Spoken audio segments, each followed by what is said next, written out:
2022 সালে জাল নোট পাচারকারীকে গ্রেফতার করা হয় শামশেরগঞ্জ থানার পুলিশের তরফে এবং পুলিশ সূত্রে জানা যায় ধৃতর নাম মনিরুল ইসলাম। বাড়ি মুর্শিদাবাদের সাগরদিঘির ইসলামপুর গ্রামে।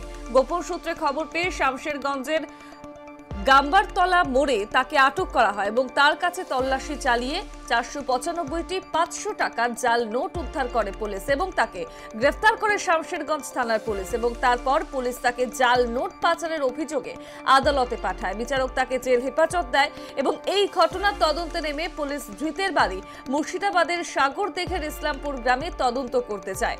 তদন্তকারী অফিসার সাগরদিঘিতে এসে দেখেন তার বাড়ি আদৌ এখানে নয়, তার ভোটার কার্ড, আধার কার্ড সহ বিভিন্ন নথিপত্র জাল।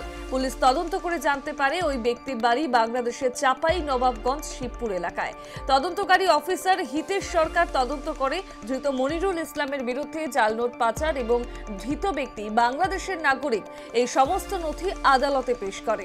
9 জন সাক্ষী প্রদান শুনে বিচারক সমস্ত নথি খতিয়ে দেখে শুক্রবার মনিরুল ইসলামকে দোষী সাব্যস্ত করে।